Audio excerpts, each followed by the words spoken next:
Hey, how's it going, everyone? Thank you for stopping by and checking out Shop Talk Live. My name is Rick Ramirez. I'm also known as Rick's 2 Cents, along with my fellow co-hosts Roger from Roger Shop. Howdy, howdy. And Andy from Andy Bird Builds. What's up, everyone? Steve is not with us today. He's fighting the Rona. So in honor of him, I brought this.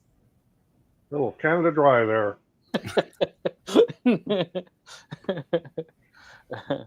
Thank you, everyone, for joining us in this pre-Thanksgiving. Yeah. So I hope everyone has a good Thanksgiving with their friends and family. Or sometimes family is not blood. Sometimes, family is friends, or friends become family. So I hope you enjoy your time with your family, whatever that may be. Hey, everybody out there, if you got any questions on lasers or CNC or 3D printing or any kind of craft little thing or business or getting yourself established or selling somewhere, fire them questions at us and we'll be glad to answer them. Clayton said, Hola, aloha from Hawaii, everyone. Please smash that like button. Thank you, Clayton. If anyone's wondering, for these last giveaways, we've had quite a bit of giveaways. We did the hat clips giveaway. We did the laser giveaway. I did forward the winners for the hat clips, and I did verify that that you did like, comment, or subscribe. So if I made a stupid comment like, "Oh, thanks," or I wrote on one of Andy's comments, "Andy's the greatest," or something, I truthfully meant it, but I'm commenting just so you're aware that I am checking. That's all. To be honest. I said Andy has some great ideas. But yeah, so all those prizes will be sent out. Thank you guys for your support and following the rules. But yeah, I did see one of your videos, Andy, about scraps. Yeah. Was it a short? Yes. Yeah. Yeah. So I like that snowflake idea. I thought that was cool. That's definitely something you could do on a laser as well. Yeah. So yeah, I made a YouTube video. I made a long form video out of that, 5 ideas, and then I think I created some shorts with that too. But yeah, the snowflake was a snowflake like candle holder. Yep. I got some comments on that of like, why would you put a flame inside, like in wood? Isn't it going to catch on fire? I mean, sure, if you hold a flame to it, yes, but I don't think a candle is going to catch a piece of wood on fire. But yeah, I really like that idea. You could do it on laser too. I'd say one thing, if you want or you're worried, you can always cut the wick short so the flame's not tall. Yeah. Or you can use an LED candle. Yep, yeah. That was exactly my response, Roger. I was like, you can just use an LED candle if you're worried about it. When I sell anything that actually can have a candle in it, I include an LED candle. Now, if you take that out and you put a candle in place of it, yeah. So I think it will definitely look cool. Like the board I made for my wife that goes in the the bathroom. Yeah, did you finish that the bath board or whatever? Yes, I had to buy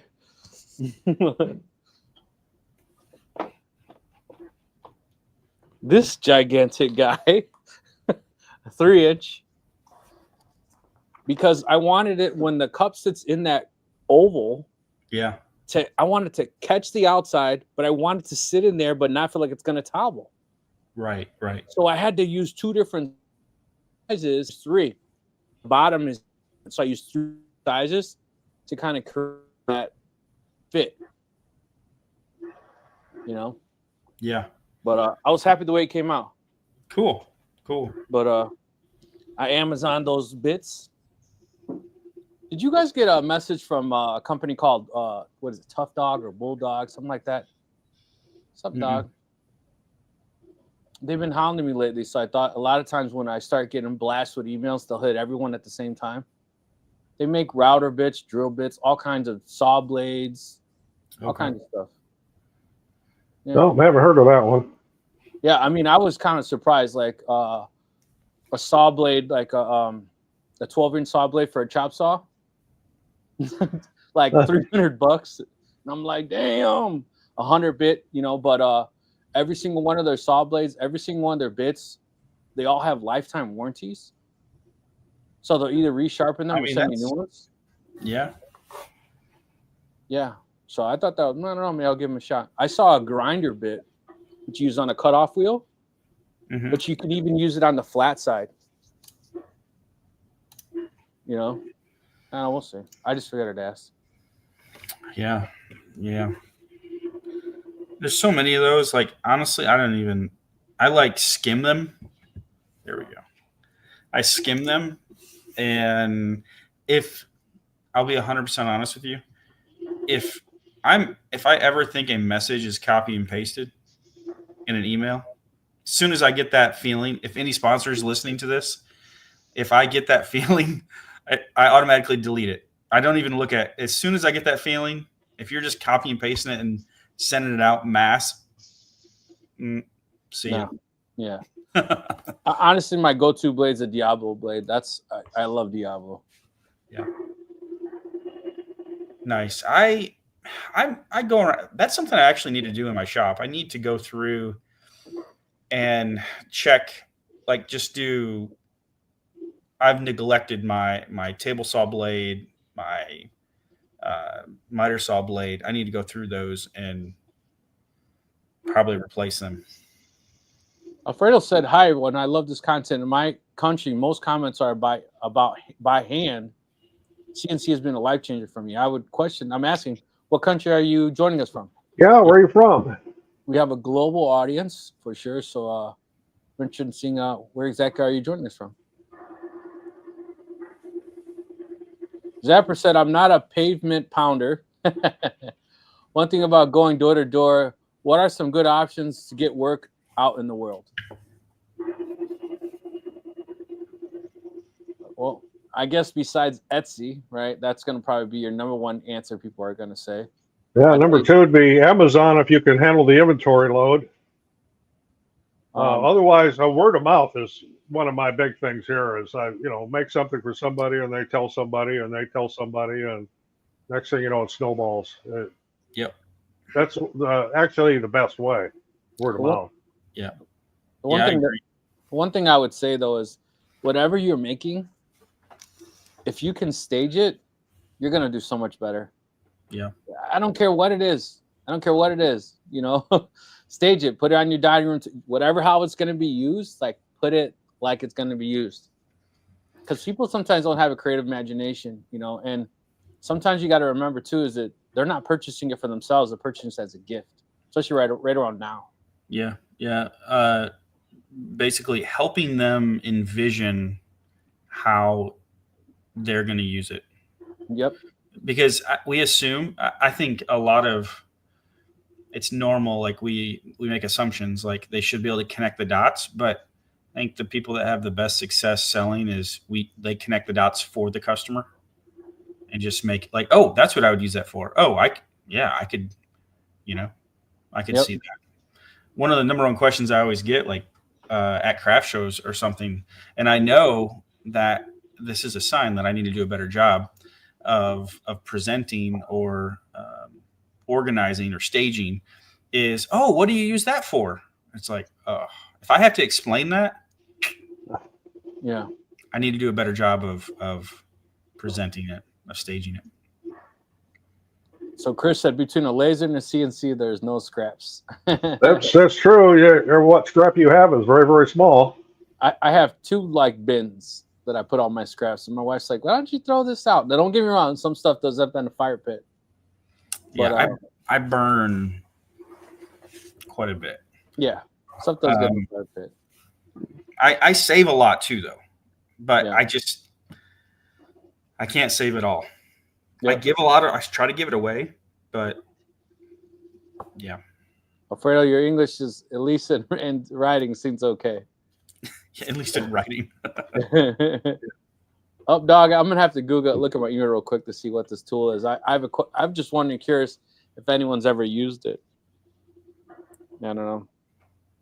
Like I said, I've been a big Diablo fan forever, just because they just last forever.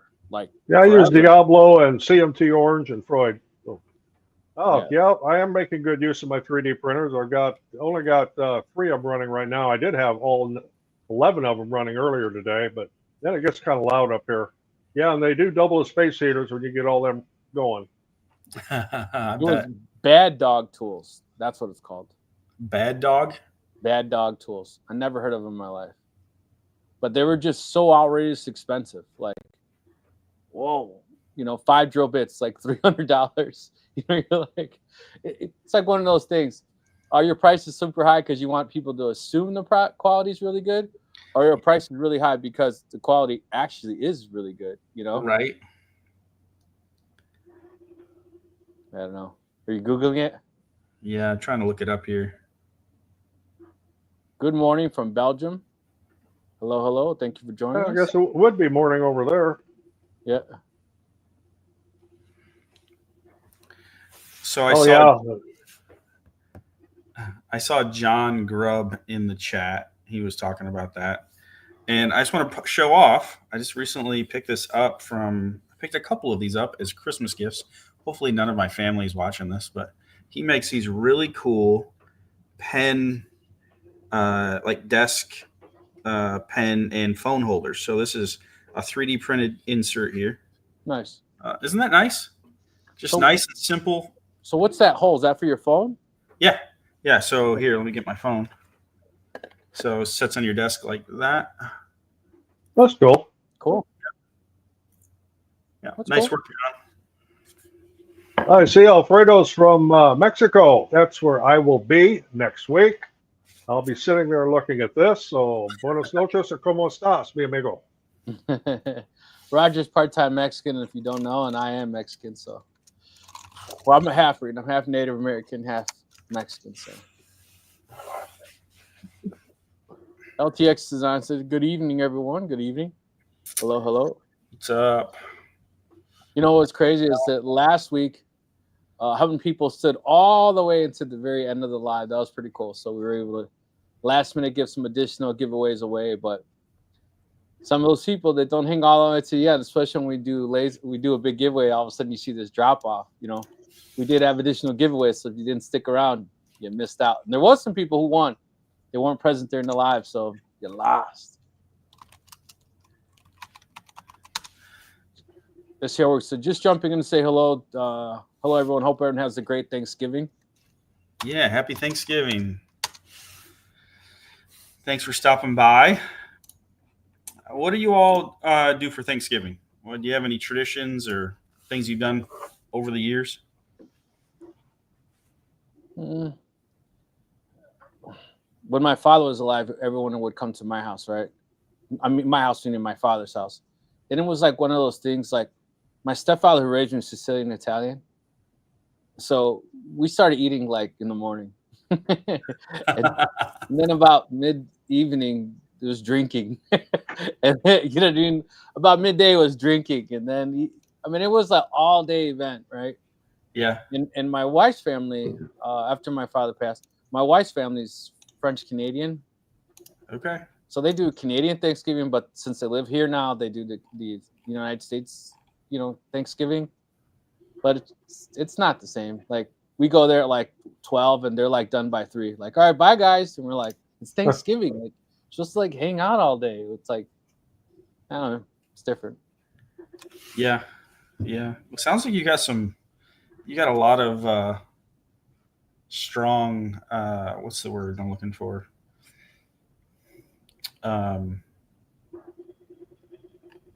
Not heritages, but you know what I'm saying? Like, what's the word? There's a word for it. Yeah, I get what you mean. Yeah. Like Italians got the way, Mexicans got the way. Yeah. Yeah. Latinx said, Rick Ramirez, I need to find a good dual-purpose fiber diode laser for specific use, because regarding branding, my CO2 doesn't fit certain things. Standing tall to brand the edge.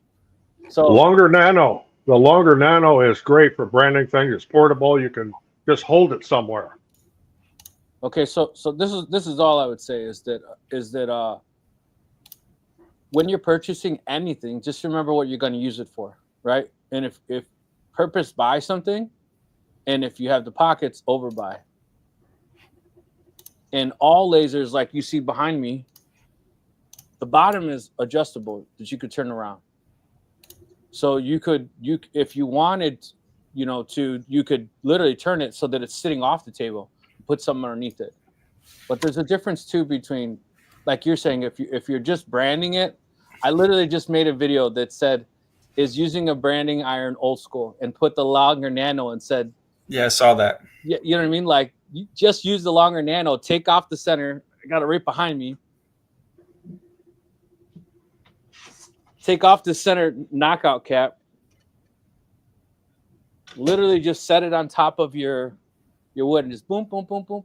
So if all you're going to use it for is branding, I think you can't go wrong. I think your go-to laser is going to be the nano.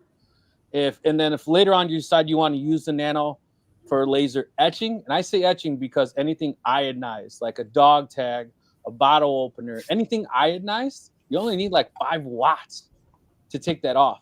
Yeah, literally taking that metal off, or that paint off. Yeah, you're just taking the paint off. You're etching it. You're not engraving it. Yeah. But then, so that's all I'm saying. So just be realistic with your purchase. But if you're purely using it for branding, buy the nano. Well, you don't need to go buy an $8,000 Mopa laser or a $5,000, Reyes,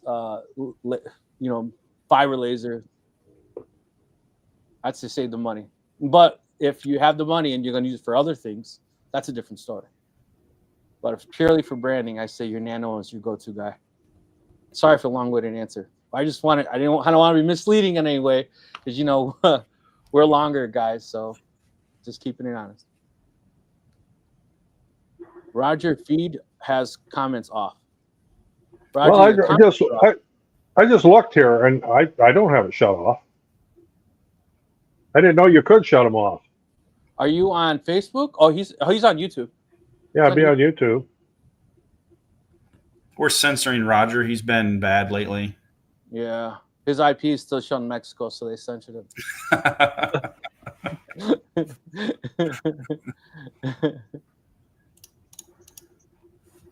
Is there a Sterlite container you can keep open filming in? Yes, it's watertight, airtight. You see it on the floor behind me over here. And I have desiccant bundles in there to keep the filament dry. The filament you see stacked on top of it, and I just got a shipment in. That's why it's all piled up there. Those are still in the sealed packages, so they don't need to be in an enclosed environment. I have those laserable patches, leather patches. I throw those silicone things in there too, because I'm always worried about moisture, mold, or whatever. Yeah. Especially in an enclosed container. It's not breathing. What is this? Big Heart 86. Will any of y'all be at the AP in person expo in Vegas in 2025? Haven't heard of it. I haven't either. I have to look it up. APA personalization. I know there's an expo coming in California. Before we went live, I keep saying scissor.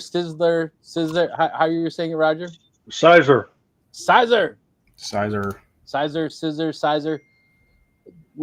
got corrected. I don't mind people correcting me. If I'm saying something that's wrong, I'm not doing it intentionally. It's because, as far as I'm aware, that's what I'm aware. So we say time and time again when people tell us that they're using vinyl on wood on a laser, we say don't do it, and we say because the chemicals that are on it are highly toxic. It's a bad idea. Don't do it. Don't do it. Don't do it. And I guess until recently, that's always been true. But apparently, they now have laserable vinyl. So if you guys have been using it, I'm assuming you haven't, because someone in the chats would have called us out on it.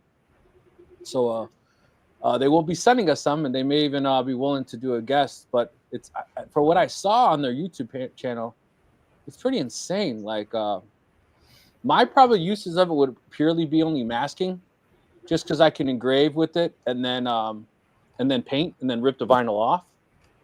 But the vinyl is actually laserable, and when you laser it, it actually changes the design, so it can look like a hologram. Pretty wild. Like you can actually laser designs on the vinyl. That's crazy. So I'll get us some samples and we'll see. But I'd like to try it before we speak on it, right? See, laser map maker. Yeah, so that that question about the APA personalization show looks like a cool. I know nothing about this. Just looking at the website real quick, and it says it's all about personalization, like suppliers. Looks like be some laser companies there, material suppliers. yeah, I will not be there. Chris Gallagher said, "Bad dogs are pretty much handmade bits." Oh, there you go. Yeah, that would explain the cost. Yeah. Alabama, happy Thanksgiving, happy Thanksgiving. So, Steve mentioned a couple weeks ago that he wished he was more prepared and started to create things well in advance. And I said I was guilty of it as well. That I kind of tend to start making seasonal items fairly close to the actual season. So with that in mind, I've already started to think like spring's not too far. And and started to think of some of the items. And one item that I was thinking of is a lot of people have decks. And if you have a deck, you have a deck rail. So I was thinking about making a flower box, or not necessarily a flower box, an herb garden box. Now, remember, we always say if you specialize it, all of a sudden it becomes more expensive, right? It's like prime real sure. estate. So if you make a herb garden box, which is just a flower box, right? But it's the actual dimensions of the standard rail, so it can sit right on top of the rail, won't fall off. So slightly wider than it, so you can sit on and still have feet. So if someone didn't want it on the rail, they could pick it off and set it on their deck or set it where they want. But the fact that the standard rail, you know, those are requirements, right? So they're all going to be the same width. Yeah. Is there any way? Would it sit up there? How would you keep it from being like blown off by the wind? Well, with the weight of the media in it, probably be heavy enough that. Yeah, and then I would stick just little feet that slightly protrude the actual to just catch it, you know, so that it won't allow it to rock. Yeah. Yeah, that's cool. Then you could before you assemble it on the front of it or one side, you could laser engrave a saying or something. Right. Yeah. Herb garden or grandma's herb garden or grow, damn it. Yeah. Anything. Yeah. You know what I mean? Yeah. But the fact that you label it a herb garden, right? Yeah. I mean, even if you went and bought, like, let's just say you went and bought cilantro and you went and bought some thyme, like 3 little $2 plants, 4 little $2 plants, and it starts with something, that'd be even, you know. Well, one of the things that we make is it's a garden sign. Of course, it's made out of a fence picket, part of one, and it says the weeds will always win. And it's got a little engraving of some weeds above it, and we sell quite a few of those. My number one sign is gardener want it, must look good bending over. I think I've showed it once before on one of the lives, but AGT Restore said, talking about customers, my wife and I do a lot of craft shows and we get a lot of repeat customers every year. Awesome. Thank you, Nancy, for coming back from the live. Happy Thanksgiving. So everyone in the live, what is your family traditions on Thanksgiving, and what is something that you're thankful for on Thanksgiving? Let us know. And if you have any upcoming ideas that you think are a good Thanksgiving, well, we're probably past Thanksgiving, but we're still Christmas still around the corner. We still might be able to squeeze in some Christmas sales. What do you have in mind? What are you guys making that's selling, that's working? Too old to do this. A tradition in the Northwest. Most hamsters will be done tomorrow. It's shoveling out during a snowstorm. North Hampshire. Hopefully we don't get any snow, Roger. No, we had a little dusting here a few days ago, but it's gone now. Yeah. Of course, where I'm going, I know there won't be any snow. Mark Block said, "Are you looking for word traditions?"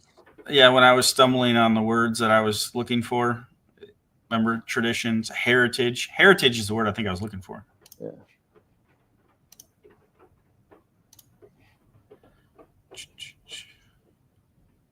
There you go. Chris Gallo said, "I've been using a laser safe vinyl for quite a while. Some companies sell both types, so you need to do research." Yeah, absolutely. I never knew it existed at all. And we've said that more than once. You know, don't do that, don't do that. But I think if the person was aware that it was laser safe, they probably would have said so. So my assumption is that it wasn't. I was thinking yesterday is probably time to start making spring items to be ahead of the game. Exactly what I said. Yeah, we're already thinking about it here.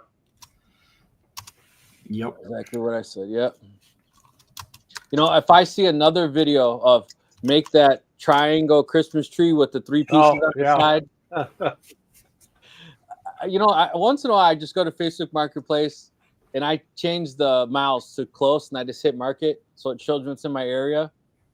And it's just crazy. Like some people, the stuff they sell, it's like, you know, with like a small niche of people like are making major influence on what things should sell. Like, stop trying to sell that mountain with the little white on the top. Like, no one's gonna buy that. Like, if you live in Colorado or maybe Wyoming or the demographic area makes sense, maybe. Yeah. It's funny. I wish I had some pictures, but back in like 2019, so probably 5 years ago now, I remember I made some of those out of like some barn wood and painted the top. Yep. Yeah. There you go. Yeah, the market's kind of flooded with them little Christmas trees made out of 1x4. So yes. Yeah. So I have a rule, and I don't mean to be rude, but to me, if it's less than $35, I don't even want to do it. And if it's less than $35, it means I have to do batches, right? It's a great point. I mean, everybody's time is different. We're different, but it drives me nuts to sell one of these lanterns at a time. Our typical price is around $30 a piece, and it's fine. It works. It's good. But for me, or my wife, typically she handles all that. You know, to take 45 minutes to leave the family and to assemble and package up one lantern to ship out.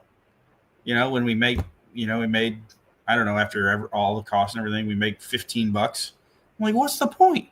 Like, the only thing I would say is in something like that, you're not cutting one, right? You're cutting big batches and just assembling them as they sell.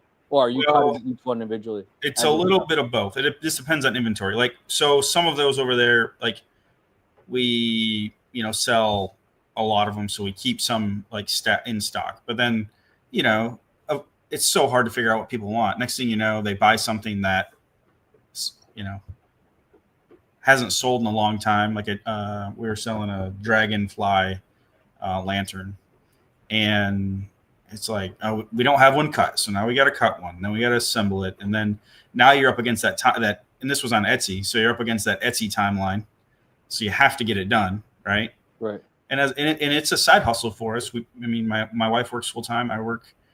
Andy Bird Builds has evolved, and so yeah, you just definitely have to keep that in mind. And everybody's different, but to assemble, ship, box up, ship one order where you're netting a profit of $10 to $15. If I'm doing 5 of those a day, okay. If I'm doing 10 of those a day, but if I'm doing one every 3 days, it's more aggravating than anything. Yeah, I'm with you. Yeah. All right, we got a question I think for you. It says, what is it? Alt mill or in One Infinity Elite? All right, so this is a interesting. You can take this at a lot of different angles, but from a performance standpoint, the One Infinity Elite will run circles around the alt mill. That's why it's less expensive. Now, the cool thing about the alt mill is that they have it's a 4x4 at a lower price point, but those sacrifices have to come performance sacrifices have to come from somewhere. So you have this 4x4 machine with these tiny stepper motors on it, like the stepper motors that Roger has on his 3D printers back there. So you get a NEMA 17s. Yeah. So you get a bigger footprint, but not the same overall better product. Yeah, exactly. So that's their angle on the market is, hey, let's offer a bigger work area. Now it's going to be slower speeds, but you can cut bigger pieces on it, if that makes sense. But yeah, the Onefinity will run circles around the alt mill performance wise. As far as price wise, are we talking relatively close, or that's? I haven't looked exactly, but I think it's close. If you go with the Elite versus the alt mill, I think it's close to double. Oh wow! So it could really boil down to budget as well. Yeah. Yep. Boils down to budget. So. Yeah. So I would throw. Sometimes you get what you pay for. Yeah, I would throw the Shapeoko on there as well. I think there's a lot of. I harp on this over and over again, and it's fun. And I'm not yelling at anybody, but I think when you're buying a lot more than just performance when you're buying a CNC machine. I think everybody just looks at performance. It's like that's the equivalent of like just going truck shopping and just looking at horsepower. Obviously you're going to look at other things, other components. So I encourage people to look at the whole system. Software, same thing with lasers, right? Software, what you're going to use it for. That was one thing I thought was weird about, or not weird, but different than any manufacturer ever seems longer, is they sell all the parts. Like literally you go to their website, like everything that you could want to like need.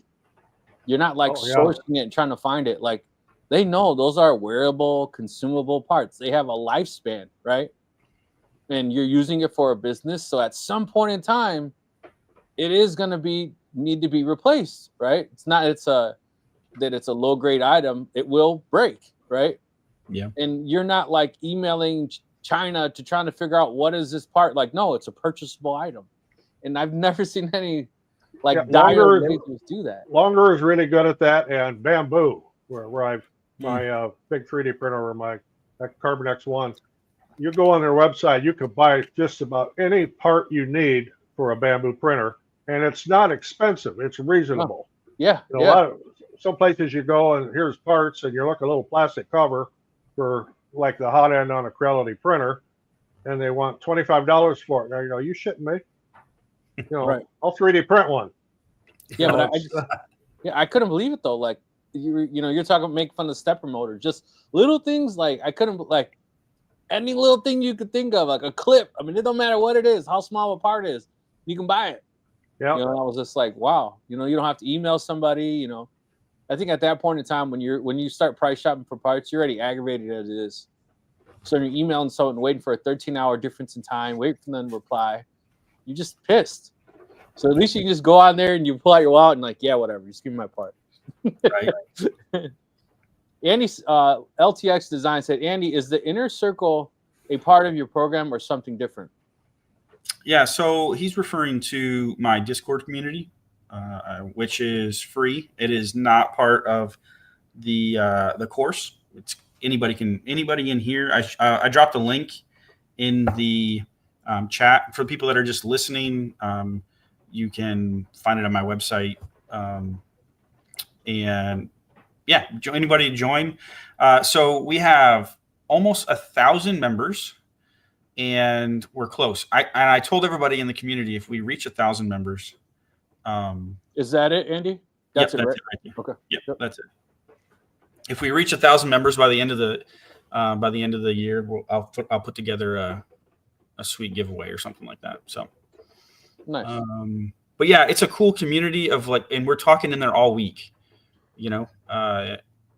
so it's a really cool thing. I haven't really been big into Discord. I have an account, but I don't Yeah. know, I just never.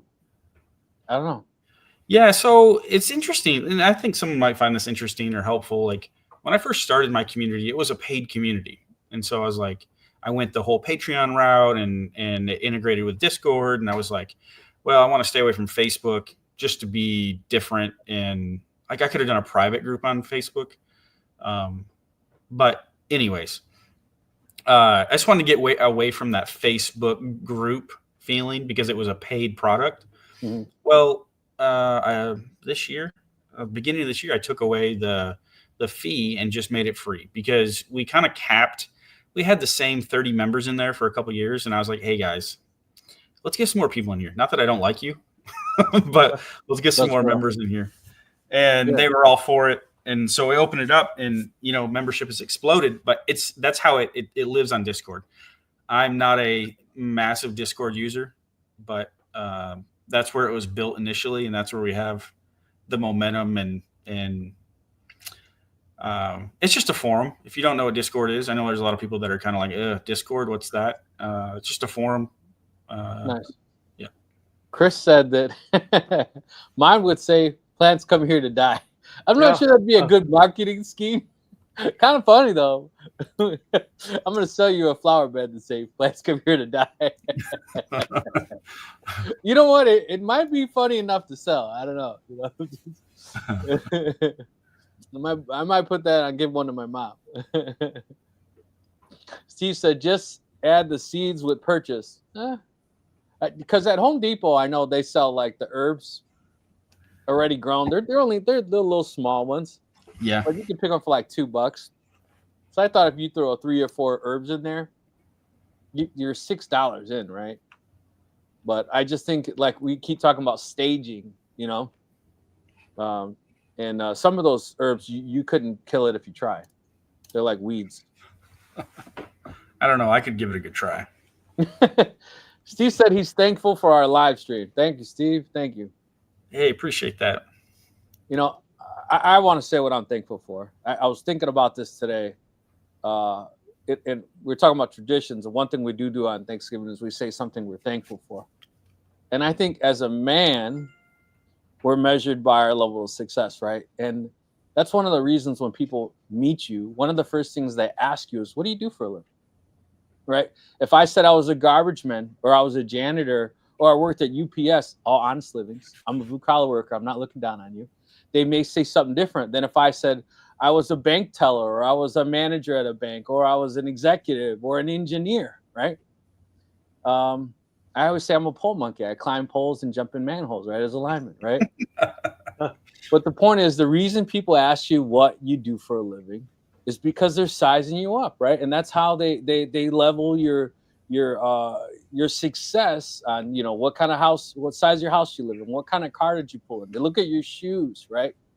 And as you go through life and business, like if you see my YouTube page, if you go to my TikTok, I post a lot of motivational stuff. And people say, why do you post that stuff? I says, because if you're an entrepreneur and you think you're going to do this, then go work for someone. Because it doesn't work like that. It goes like this, right? And sometimes an entrepreneur, you need that push. You need that motivation. You need that like, all right, I'm not the only one feeling it today. Let's shake it off and let's keep going. You know what I mean? So that's why I do that. So what I'm getting to is that as a man, we always want to look pristine, polished, well put together. And in front of other people, you look well polished, put together, right? Andy is the biggest CNC guy. Roger's the biggest 3D printer guy. I'm the best laser guy, whatever, whenever somebody meets you. But what they don't see is behind closed doors, who you will be vulnerable to is your wife. When you're on your knees and you're crying because your debt's up to here. When you're on your knees and crying because you're worried about a business decision, or you're worried about a financial decision, or you're worried about a decision you can make and you're sleeping on it, tossing and turning. That's the person you can confide in. That's the person you can make yourself most vulnerable to and not judge you. And then walk out of that room, rub your eyes, wipe away those tears, and go back and attack the world because your wife gave you that confidence boost you needed. It's like a thankless job, I think, sometimes a mom has, just same as a thankless job of father is because nobody thanks for keeping the lights on, right? Hey, Dad, thanks for paying the electric bill. Hey, Dad, thanks for these shoes. That just don't happen, right? So I think I'm most thankful this year for my wife because people see me as successful. People see me as I'll be able to achieve or overcome a lot of obstacles. People that don't, I have shared in the past. At 15 years old, I was emancipated. I paid for myself to go through college. I went through struggles, and I broke the cycle. And I'm thankful that I was able to break the cycle. And I'm thankful that I have a family that I'm able to provide my family for things that I didn't have. And that, God's made me good with these, because I tell people all the time, this is how I make my money. And so that's what I'm thankful for. Yeah, I love that. It resonates a lot with me. I tell you what, Andy Bird Builds is the hardest thing I've ever done in my life. I've wanted to quit several times, but if it wasn't for my wife, I would have quit, honestly. And I'm blessed to say that she holds it together. And just how you're saying it, you said it perfectly. There's times I'm like, I don't know what I'm doing. And it's really interesting to throw a fun wrench in this. Like, I really like. Okay, so I'm extremely blessed to do what I do for a living, and it's really interesting to see people's reaction when they're, quote unquote, like you said, sizing me up. And I just come at them hard and then when they say, hey, what do you do? I'm like, I'm a YouTuber, and I just own it. And just watch the reaction. Right. Because when and I think you should own whatever you do. You really should. And be proud of it. But seeing people's reaction, like, they don't know what to think. And I'm like, hey, honestly, I don't know what to think either. Here I am, though.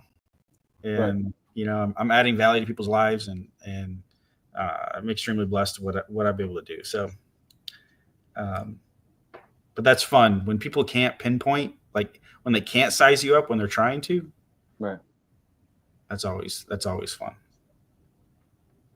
I always like throwing a curveball when I get that question. What do you do for a living? Well, now I can say I'm retired, but the last thing I wanted to say, anybody with an electrical engineer or electrician, is then they got questions for you. Well, I got this out in my garage I want to do, and so you avoid that. But my quickest comeback answer is I'm an independent professional. And then they're like, okay. What does that even mean? All right. Of course, now I can say I'm a professional geezer too. I'm old, so. He says exotic. my other little quick comeback, and I love using this one, is when somebody comes up to me and they're looking at me like, I know you from somewhere. They're looking, I don't have any idea who they are, and I'll look at them and I'll say, well, do you watch a lot of porn? Yeah. And the looks on their face is just priceless. Yeah. And then I'll say, I'm joking, of course, but the look on their face at first is just, huh? Just leave it. Just walk away. So I've been with my wife since I was 17. I'm 45, and every one-liner when I come up with those kind of jokes, Steve, my wife's like, shit, I'm already starting it, right? She already knows what I'm gonna say. Here we go. I use that a lot too. You watch porn? Well, it drives my wife nuts with a lot of the stunts I'll do, especially with telemarketers. I just love screwing with them if I do answer it. Oh, and yeah. One of my quickest ones anymore now is, hello, you're on the air with Roger. Do you have the answer? If you do, you're going to get $1,000. Do you have the answer to our question today? And sometimes they'll go, oh, what was the question? Or they'll just hang up. Yeah. But I love that. You're on the air with Roger. And just 90% of the time, it'll just be click. Yeah, so I've been getting a lot of, I registered it private, but ShopTalkLive.live. I put that domain, so if people can't find the latest live, at least forwards it to the playlist so you can find it, right? And then I was going to talk with you guys later. I said it, that maybe we build like a bio about Andy, about Roger, about Rick, and say, what about our Shop Talks about? And then just have the link, right? Whatever. But I just bought it because we've been using it. The name is starting to get known, so I wanted to make sure I owned the domain. So I've been getting 25 to 30 calls a day from India wanting to build a website. So now what I do is say, hold on a second, I'm almost finished. And I just play porn and set my phone down.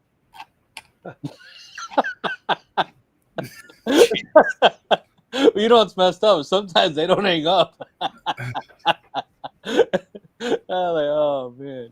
Have you ever seen, it reminds me of we're getting off topic here, but which is fine. Shop Talk, right? Yes. There's a YouTube channel called Scammer Payback.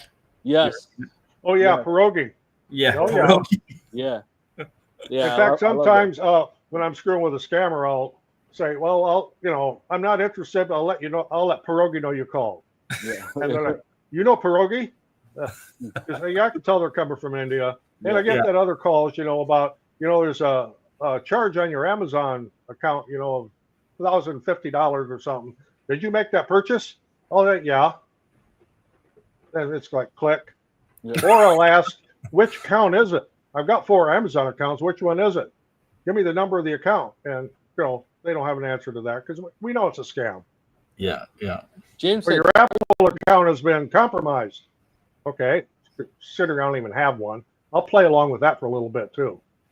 I've been getting that a lot lately from PayPal. I get emails that says they're spoofed. Yeah. I've been getting that a lot lately. But yeah, so James said turkey-shaped serving trays. I've been seeing a lot of Christmas tree shaped. I haven't seen not one turkey-shaped. There you go. Unique idea. I did make a turkey-shaped cutting board when I was in, I think, 8th grade at woodshop. Nice. Clayton said, I'm selling Hawaiian Christmas door plaques and Christmas earrings. Nice. Yeah, there you go.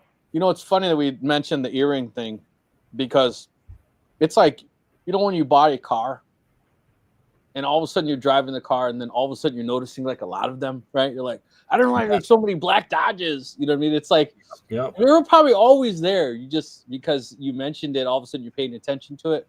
It's like now all of a sudden I'm noticing like more and more of these earrings, maybe they were always there, but I just, since it's been brought up, I'm noticing it.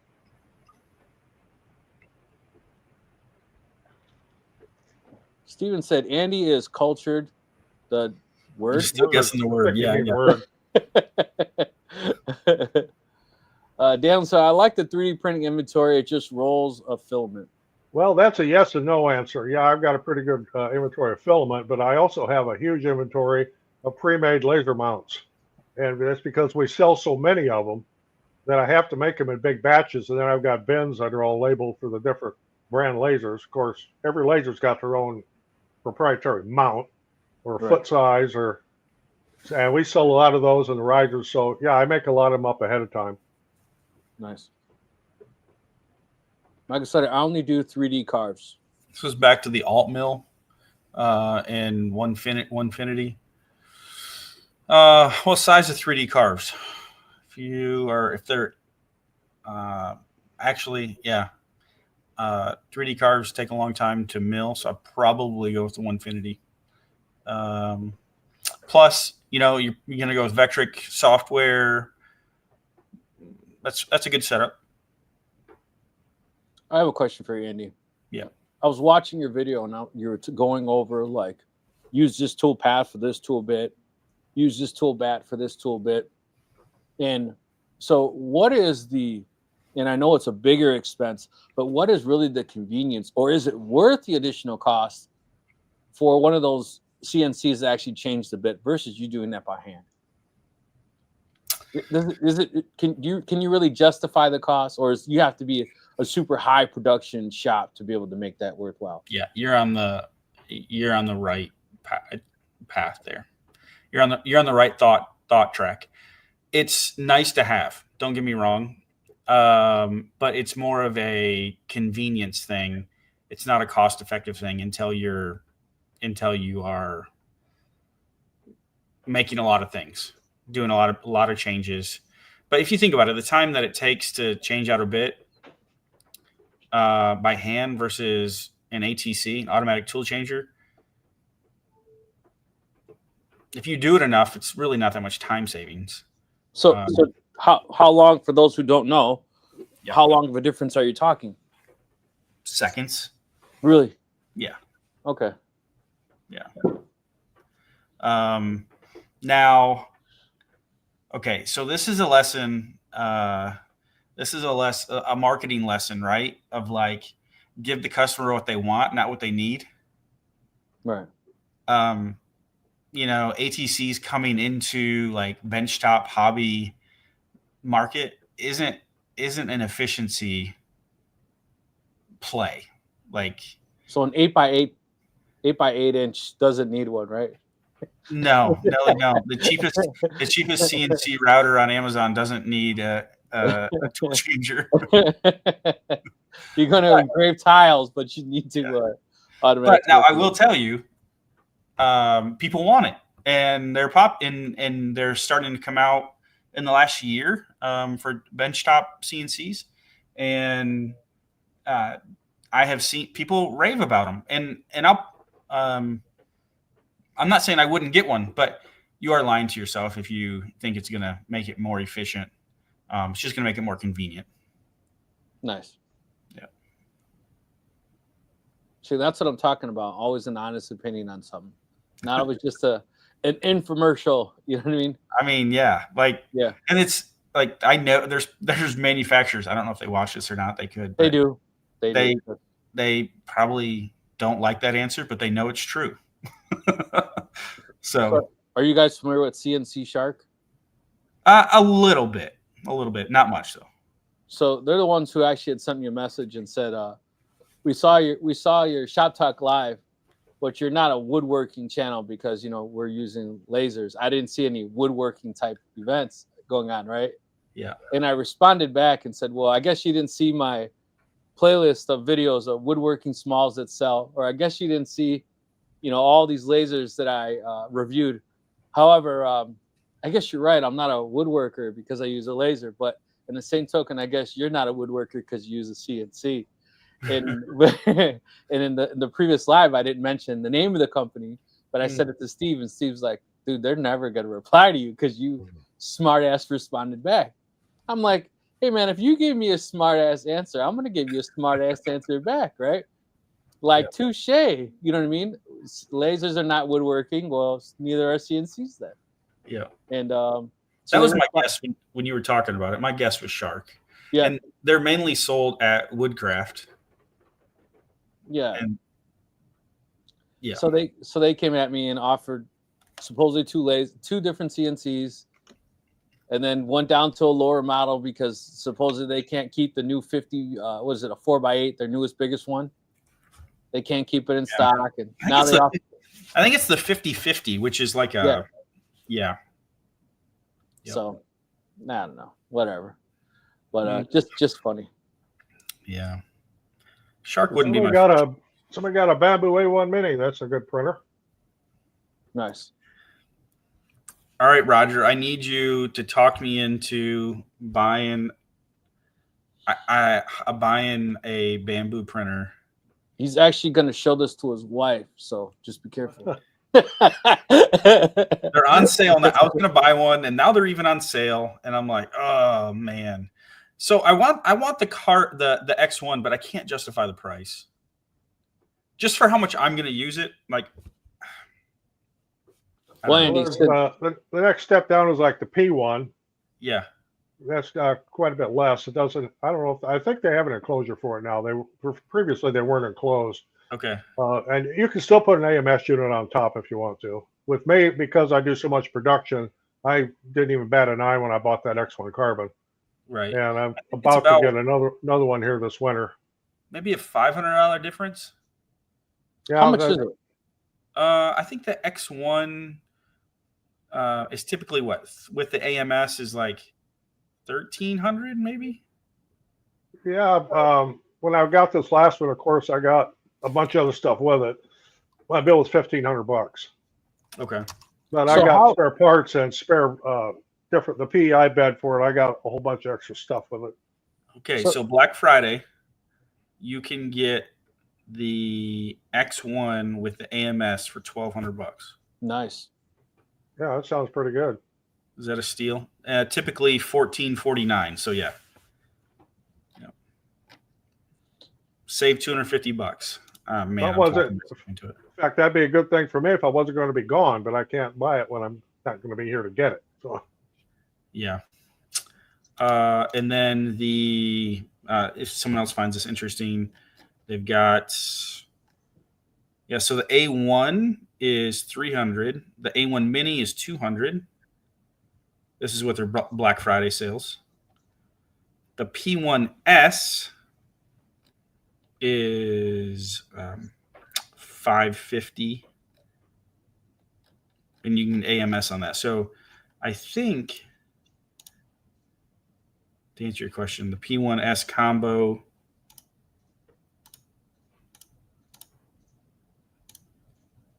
is it's $550. The P1 with the AMS combo is $550. So, Roger, question for you. Someone with zero 3D printing experience purchasing that 3D printer, how long do you think it'd take to pay itself off? if you're X1 Carbon, you're getting on the top of the line there. Yeah, that's like the top. Yeah, that's you're top of the line there. That's Core XY. If you were to start with let's say Creality Ender 3 V2, like one of these behind me are, they're only a couple $100 if you look around. Sometimes you can find them used even cheaper. And if you find a market and you find something that find a niche and there's a demand for, you can it'll pay back pretty quick. Do you think that's a 90-day payback, or you think that's a longer than 90 days? Well, you're going to have to get your market. And once you have your market, you can, depending on what you're making, you can probably get your money back, I would say, within 6 months. Okay. It's just setting realistic expectations with a learning curve. So, and I was fair to say that you didn't have any background experience.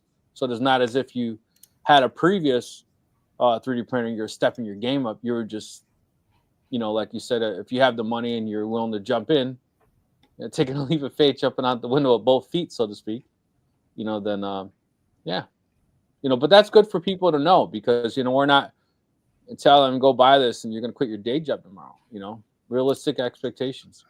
Yeah, like I say, you just have to have the market. I don't do the little game pieces. There's a huge market for those, where people make these game pieces for, like Dungeons and Dragons is one of them, but there's a bunch of other different games that they have action pieces for, and people want custom pieces, and you can 3D print them, and if you got steady enough hand, you can paint them up. And I see some of them sell for pretty good money. So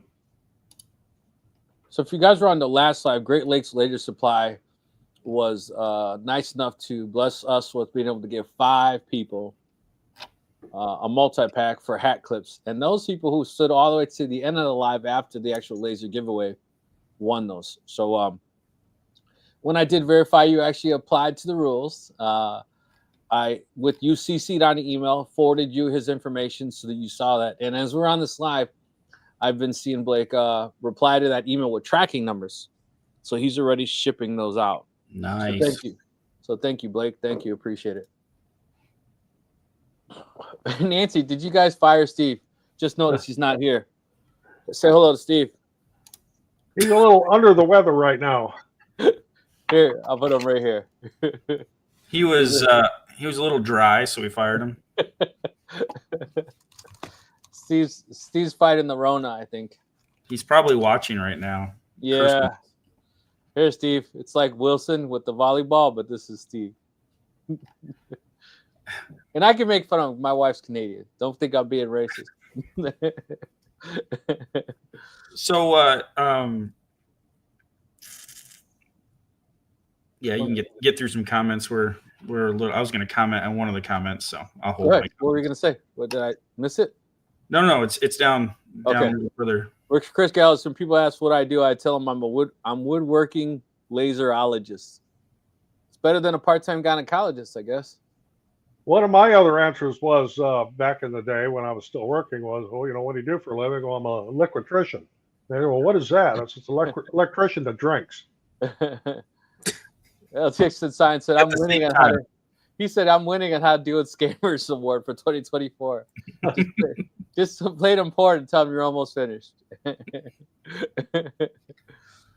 Nancy said, "I got one of those called. I told him good luck with the account. It's empty. Or else I heard with a click." Yeah. Chris Gallister said, "If you need to hire a production manager, you'll probably need an ATC." All right. Latinx says, "I don't have experience with Altmill. I do have a 150 and an Avid. The 150 is a good machine, but it sits in the corner now. A tool setter makes more sense than an ATC non-productive environment." I agree with that. Yep. That's one thing I like about the Shapeoko is they have the bit setter, which is basically when you do a tool change, it comes over and measures that basically zeros that bit out. And it takes out the manual need for anytime you're doing tool changes, because it's hard to explain. But so your Z, even if you do a tool change, your Z doesn't change, your Z0 doesn't change, but it depends. But it does change based on how far you insert the bit into the collet. Mm-hmm. So what the bit setter does is it takes that into account, remeasures, and then goes back to work. So it recalibrates itself every time you change it. Yeah. Yep. Nice. Nancy said, "Me too. I was LOLing at the A1." Daniel said, if you're only printing in a PLA, the bed slingers are fine." Yeah, they do the job. They're just a lot slower. I got some parts here I've been making. This is a blast gate for a dust collector. And there's a lot to that. And this is all done in PLA, but this was done on the X1 carbon because it takes a long time to print. Can I see that? Can I see that black? I want to take us off the screen. Okay, this is made for 4-inch dust collection, and it's a blast gate to be able to open and close it. And I've got this one here that's done for the 4-inch. Then I've got another one I'm making here for the 2.5-inch. And because it's done, actually, the one behind me just finished.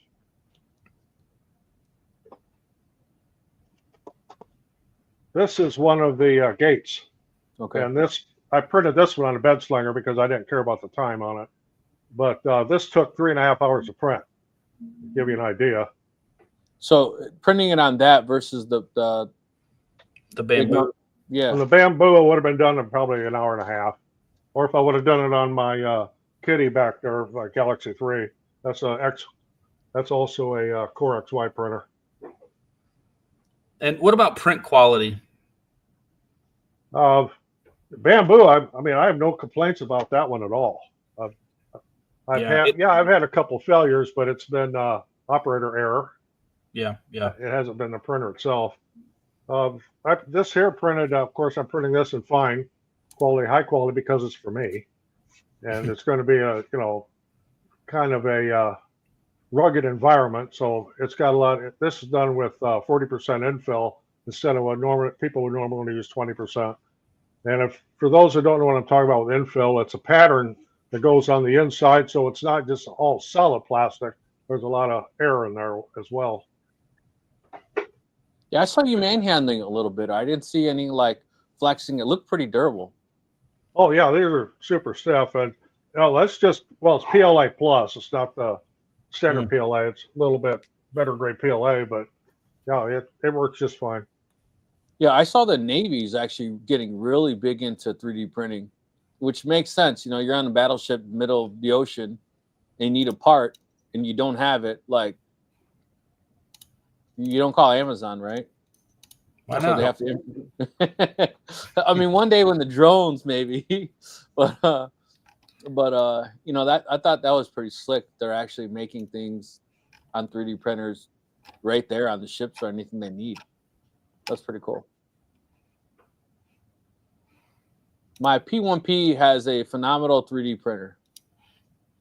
What is that? What's a P1P? P1P is a step down from the X1 Carbon. Okay. Nancy said, Roger, I want to buy the A1 that comes with the AMS light. Do I need to buy anything else? You need to buy some spare hot ends, and I don't care what brand 3D printer you're buying. You need a spare hot end and get spare nozzles. Nozzles are consumable. That's the part that heats the filament up at the end. I just have another piece finish here. This is a also for dust extraction. This is from 4-inch PVC to flex hose, and it's threaded, so you can screw the flex hose on. You don't have to use a clamp. Nice. So just another little part. Look at Roger being creative. I know Roger, did you design that, or did you download the files? Those were downloaded from Thingiverse. Nice. Very cool. And if I need something and I can't find it on Thingiverse, yeah, then I'll design it. But if it's somebody already did it, and I like what they did, there's no point in reinventing the wheel. Yeah, these blast gates are a file that I downloaded from Thingiverse, but I did modify them to make them heavier, more rugged than what the stock ones were. Joe said, will this session be recorded and available for later review? Yes, Joe. Every single one of the lives, we do not script these videos. We may come in with one or two topics we want to talk about, but the whole idea of the live is live questions and answers for anyone's going to any questions you want to ask. And then after the live, they are available. Or if you joined late, you could always go back and watch it anytime on any one of our YouTube channels or Facebook accounts or any social media that we're sharing it from. Live is just for the live interaction. Nancy said, looking, Rick, not. You don't have to explain that to me. Explain that to your husband when he sees that on the credit card bill. So, Roger, what about if someone I know you recommended the AMS $300 price point. Who should buy it and who shouldn't buy it? If you're concerned about running out of filament, or if you want to do multicolors, that's the other one. The biggest thing people use it for is multicolors on the same print. I don't do that. What I use mine for is I load that holds 4 spools. I'll put 2 black and 2 white in there. And if one spool runs out, it just automatically picks up the same color on the next spool. Nice. And I don't have to worry about filament run out, and I don't have filament waste. You don't have them little pieces left over at the end. Now I've got a roll back there, partial roll of yellow. What type of maintenance do you have to do on those equipment? On the X1 Carbon, you have to keep the carbon rods clean, and you have to grease the threaded rods every so often. And on one of these Crowley printers or a Longer or a King Rune, you've always got, you're replacing nozzles every now and then. I use hard steel nozzles instead of the brassless, so I don't have to do it as often. And you've got to, keep it clean. There's little pieces of spaghetti that come off and get everywhere. So you mentioned keeping it clean. Would it be a problem to have a 3D printer in a wood shop? Like, was the dust create an issue with the filament? I wouldn't do that. All my 3D printers are up here in the loft. Of course, the shop's downstairs, and it's dustier than hell down there. Right. But you keep it pretty clean up here. But you wouldn't have that in the same room. No. Okay. I've done demonstrations of 3D printers down there, but I don't run them down there. Good to know. I think probably adhesion to the bed would be the biggest thing with dust, and it just get it dirty. Yeah. Yeah, the dust, and then the dust gets into the fans, and there's a lot of little cooling fans on there, and dust gets in there and can eventually clog them up. The hot ends have fins on them that are behind the fans, so if those get all plugged up with dust, then things aren't going to cool right. Yep. Yeah. This fan enclosure I built behind me with the 3 fans in the front and 1 in the fan in the back, and it goes to my 6-inch exhaust. Because when I'm doing these challenge coins, you could smell that. It's pretty strong. It smells like iron, right? And it actually killed my fans. I ran them for 12 hours yesterday. Ran my laser for 12 hours. like back to back, just coin after coin after coin after coin. Nice. My fans died. So I was a little disappointed. It was $65 for those fans. Yeah. I thought they'd last way longer than that. They should. Yeah. That was kind of crazy. I think they're just desktop fans, right? Normally they last years. You almost can't kill those normally. Yeah. Or if you want some fans that are really going to last, I mean, really last, is buy a used server case. Take the fans out of it. That's what those fans are. Oh, for a server? Yeah.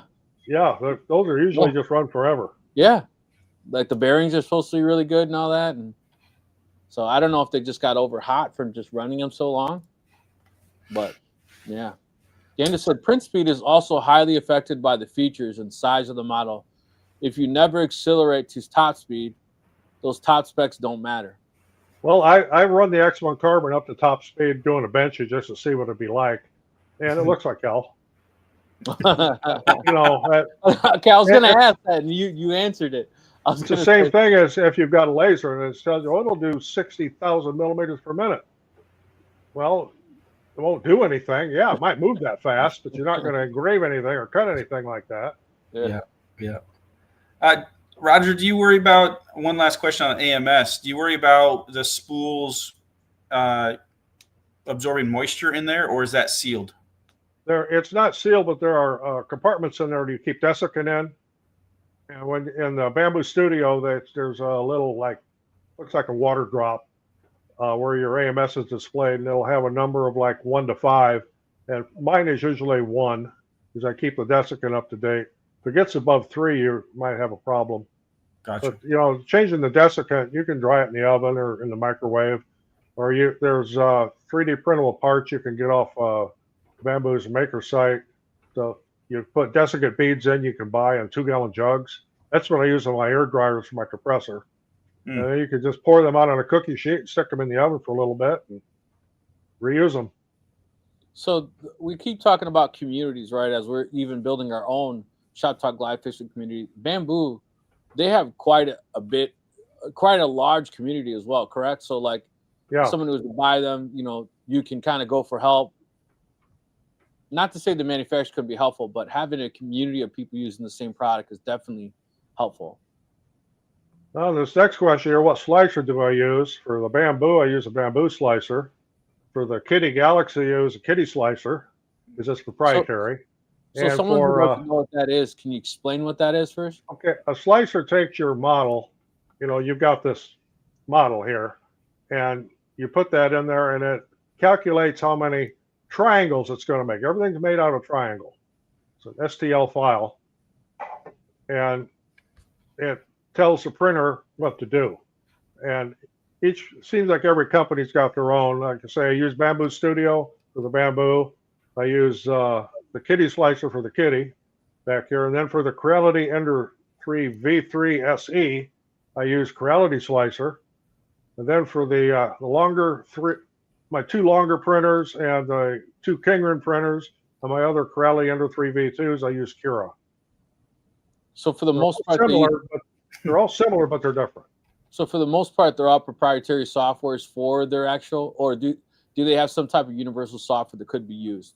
Cura is pretty much the most universal, but I haven't tried to do it with the Bamboo. Or the Bamboo Studio one that's a fantastic slicer. The Creality print, it's just a different version of Cura. Everything works the same. I keep saying that I think eventually 3D printers will be like printers. Everyone will have one. You know, like I remember when everyone had a printer, and then it became the printer fax / scanner.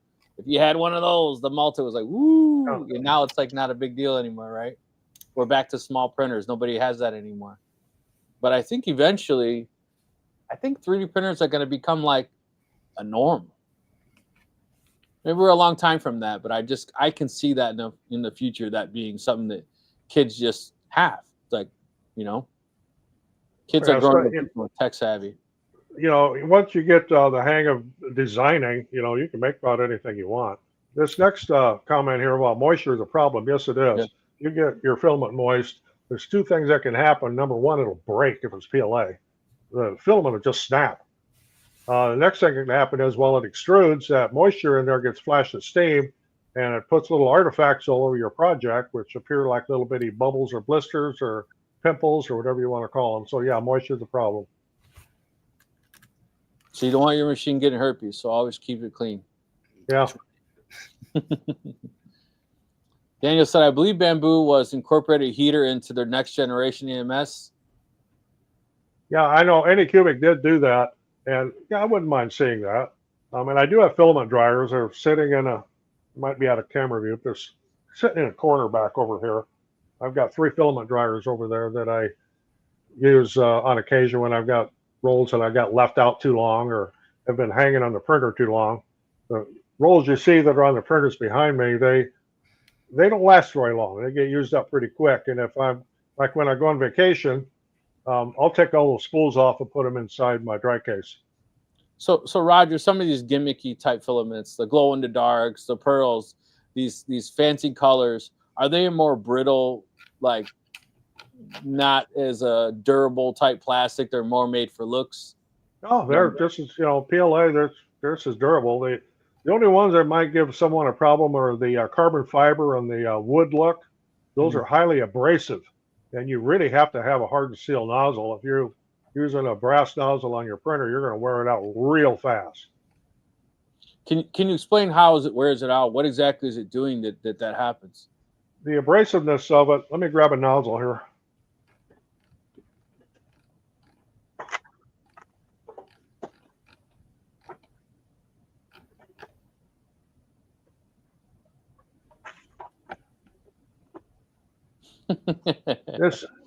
This might be hard to see. This is a whole bunch of nozzles. You get that in close.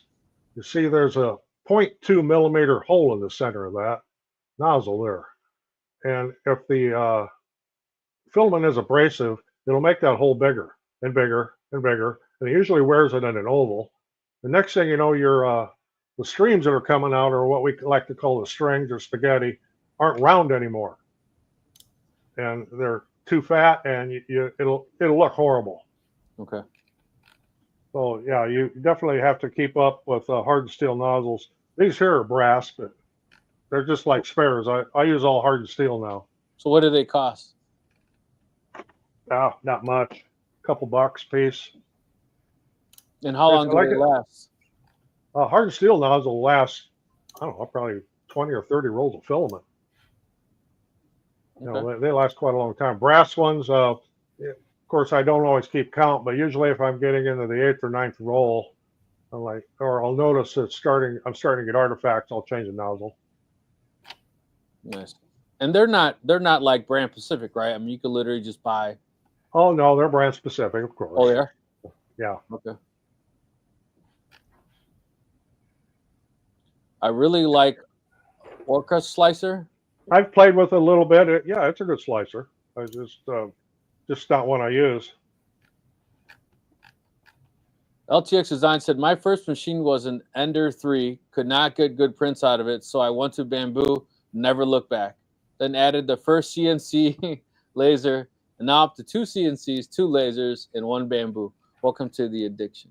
Yeah, that's an addiction. And yeah, the Ender 3s, they're okay if you are good at tinkering. If you want any kind of tech support from Quality, forget it. You're not going to get it. Or what you'll get is just minimal, or you'll just get BS from them. But the printers will work if you know how to tinker them and tune them and modify them. And a lot of the ones I have back here are ones that were returned because somebody couldn't figure out how to make them work, and I bought them really, really cheap. Yeah, so I could see already just by some of the items that I see you make, Roger, not just for sale, even just for yourself, someone who's kind of like in the industry or doing these type of things, that the 3D printer itself become handy just for useful items you'll use in your own shop, right? Oh, yeah. You start using these exhausts on all your tools, and you start using all these vacuum lines and dust collectors, and everything is like has their own unique size and this and that. And, to have all these different hoses, it's a lot easier to have different adapters, right? just use the same hose over and over and over again. Yep.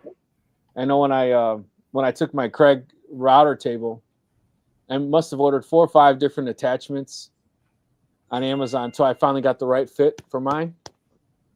But because sometimes they're telling you the inside diameter, or they're telling you the outside diameter, and a quarter inch could mean it doesn't fit. Well, another thing a 3D printer is great for is when you're making adapters for dust collection or shop vac hoses, wet vac hoses. Every brand's got their own damn size. Yeah. There is no standard. Oh yeah, so it's aggravating. It just aggravates the hell out of me. So I just make adapters. Yeah, there you go.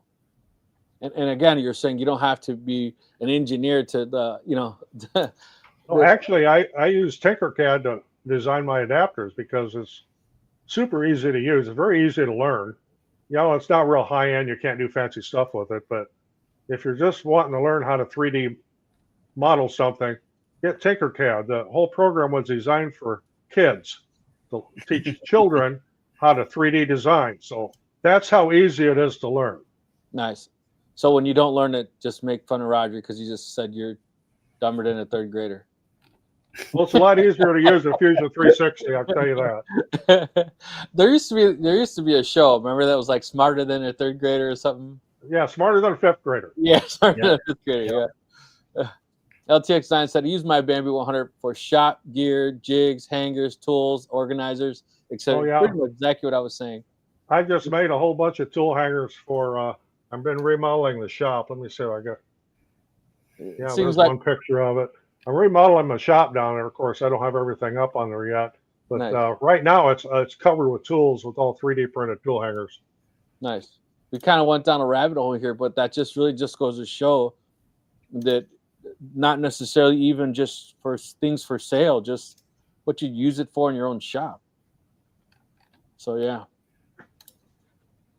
So Andy, what's your thought behind wanting to pick up the 3D printer? Is it more for yourself, or you think that's adding to some tool in your toolbox to be able to offer customers? Well, the first one is, hi, I'm Andy, and I have an addiction as well. But no, so I've got a couple older 3D printers, and I haven't used them in years. And I honestly, I don't have a lot of experience 3D printing because the experience was so terrible at the beginning and just cheap. I can't even tell you what they are. But what they were. So, I'm seeing all these people with all these like high success rates and creating and printing these cool things and doing it easily. And I'm like, I want to do that. That looks cool.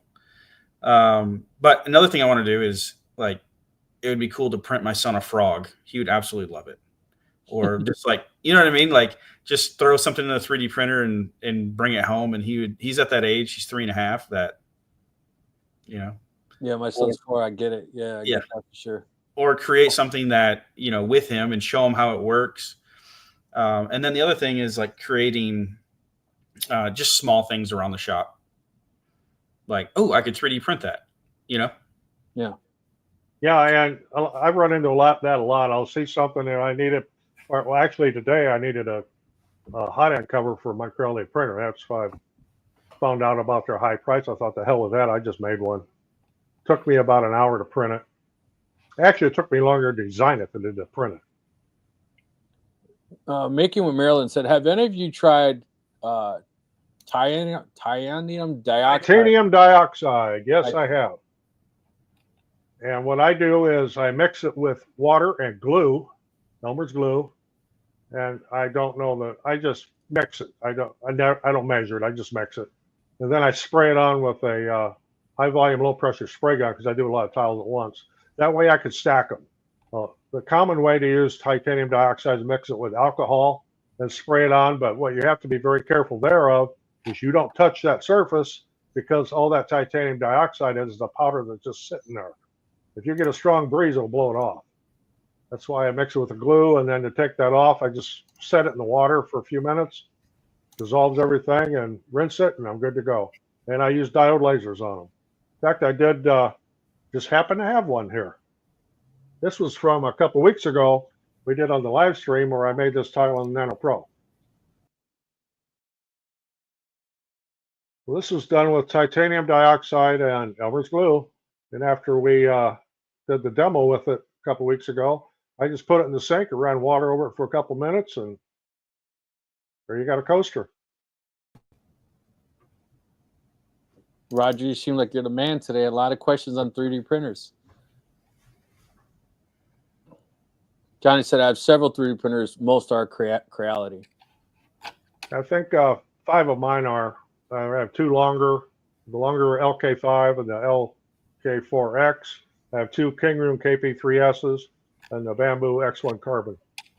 Nancy Richards said, I think 3D part sellers are crazy expensive. It's cheaper to buy a 3D printer and buy the file. Andy, I have 2 addictions to machines and gadgets. I won't mention power tools.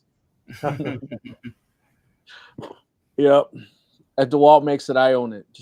Well, that's with me, and my wife. It drives my wife crazy. She says, "Is there anything that DeWalt makes you don't have?" Well, there's a couple things. You want a Christmas list? Why did they come out with something new? I don't have their grease gun. I don't have their 20-volt grease gun. That's I've been wanting one of those. I've been wanting one of those to actually to do. It's so funny you said that. I've been wanting one of those so that I can grease up my tractor. You know, all the points. Yeah. I got the little cheap pump one. Yeah. Yeah, and the big hurdle for 3D printing and being bed leveling, on the early 3D printers, that used to drive me nuts. The X1 Carbon and my Ender 3 V3 SE is automatic leveling. Well, so does my Kitty. I don't have to mess with it. Marilyn was asking, do you like the glue better than using paint? It comes out the same. It's cheaper, and if you're doing a large quantity of them, it is cheaper, easier, and quicker to do the titanium dioxide glue route than it is the paint. Because with paint, you're going to have to use acetone to take that paint off when you're done. And if you're doing a lot of them, that's a nuisance. If you're only doing 1 or 2 tiles, then the titanium dioxide route is probably not the way to go because it's a lot of trouble. There you go. LTX sign said, I say every shop I've been in, someone asked a question about something, and Roger has happened to have it and within arm's reach. That's because this place is full of clutter. If there's a flat surface, by golly, I've got something on it. All right, guys, try to stump Roger. Come up with a question you may not have within arm's reach. Roger, how many 3D printers do you have now? Wasn't it like 14? Yeah, 14. And today, every single one of them was running for a while. That's awesome. That's crazy. And the furnace didn't come on once up here. So let me ask you something, Roger. How do you run all those? On one computer? No, they're on micro SD cards. See, it's within arm's reach. Little micro SD cards right here. Oh, okay. So you literally insert and that's the file on it. You're good to go? With the exception of my X1 Carbon, although I can use these, I do that over Wi-Fi. I send the file to the printer itself, and it stores it on the card, and then it prints. I don't print over Wi-Fi on anything. I don't use lasers over Wi-Fi either, because all you need is one drop packet, and your whole project's ruined. And I have a neighbor that, especially in the summertime, when he fires up his lawnmower, my Wi-Fi's gone in here till he shuts it off. Oh, wow. He's got some kind of zero-turn mower that, I don't know what the hell he's got for ignition cables on it, but that's crazy. It'll wipe out the Wi-Fi. Sure he doesn't work for the FBI? How you like my lights?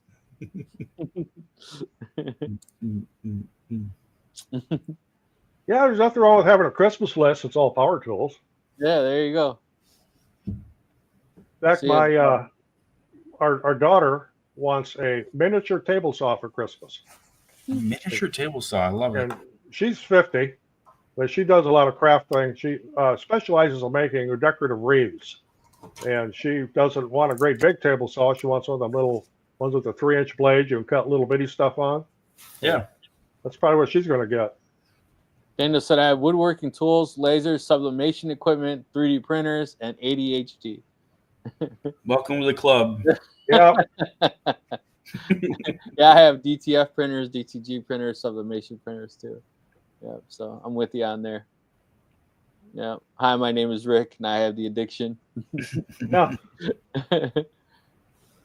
It says if you use a computer, it never finishes. We're talking about a 3D print. Of course, I have in the past run straight off the computer through the USB port. Generally, I don't do that, but I've never had a problem with it. And it said your daughter and I could be friends. I'm 53. Well, there you go. There you go. No, Nancy, you're just trying to get to Roger. Don't be using his daughter to get to Roger. Where's Molly? Joking. What's her name? What was her name? Molly? My, Yeah. yeah, Miley. Yeah. Yeah, mini table saw. Yeah, it's. I looked at, of course, with what I do. It's not practical. I've got a great big one, but yeah, for what she does, it's going to be perfect for her. You got to fight Miley in that line. Yeah. Yeah.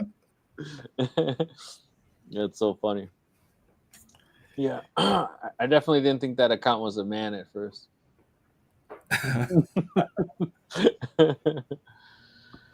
Woo! Yeah. Steve, if you're there, I hope you feel better.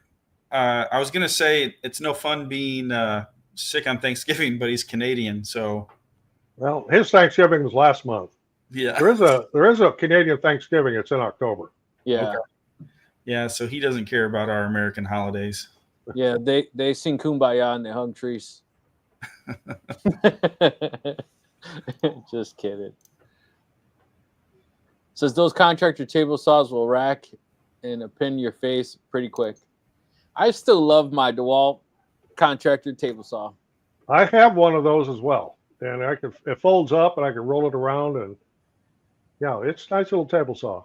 So I saw a video go viral the other day of a guy using those new table saws. I'm not going to mention brands, but he was trying to cut a circle out of a piece of wood. Who the hell cuts a circle on a table saw? And at any rate, it kicked back. It kicked back and it caught his finger.